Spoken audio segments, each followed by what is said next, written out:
இப்போ வந்து நான் பார்த்தீங்கன்னா தனியாக நடந்து போனாலோ எப்போல்லாம் எனக்கு டிப்ரெஸ்ட் ஆகுதோ இந்த மாதிரி டைமில் மோஸ்ட்லி நான் ஹெட்செட்டை போட்டு எனக்கு பிடிச்ச பாட்டை ரிப்பீட்டடாக அகைன் கேட்டுக்கிட்டே இருப்பேன் ஒரு சில பாடல்களை.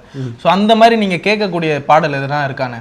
சுகமாக இருந்தேன், மனசு கஷ்டமாக இருக்குன்னா சோக பாட்டை கேட்பேன், சந்தோஷமாக இருந்தால் ஜாலியாக இருக்கிற பாட்டை கேட்பேன். அதனால் பர்டிகுலராக வந்து இந்த பாட்டை தான் கேட்பேங்கிறது கிடையாது.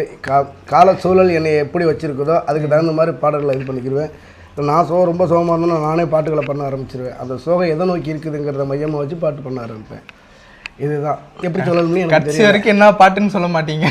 எல்லா பாட்டுமே பிடிக்கும் எனக்கு. ராஜா சார் சாங்கெல்லாம் அப்படியே நான் அசைஞ்சிட்டே இருக்குது. அதோட பழைய பாடல்களும் எனக்கு ரொம்ப பிடிக்கும். என்ன பாட்டு வேணும் உங்களுக்கு?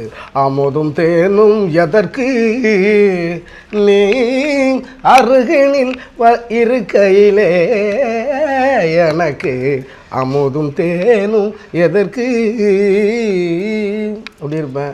குடும்பத்தில் ஏதாச்சும் பிரச்சனைனா தென்னைய வச்சா இளநீர், பிள்ளைய பெத்தா கண்ணீர், பெத்தவள் மனமே பித்தம்மா, பிள்ளை மனதே கல்லம்மா, பானையிலே சோறிருந்தா பூனைகளும் சொந்தமடா, சோதனையை பங்கு வைத்தால் சொந்தமில்லே பந்தமில்லே, யாரை நன்றி நான் பிறந்தேன், போங்கடா போங்க என் காலம் வெல்லும், வென்ற பின்னே வாங்கடா வாங்க. இப்படி மூத்தவர்கள் கொடுத்த பாடல்களை வச்சு அப்பப்போ மனசு எந்தெந்த சூழலில் இருக்கோ அதுக்கு தகுந்த மாதிரி கட்டமைச்சுக்கிறது.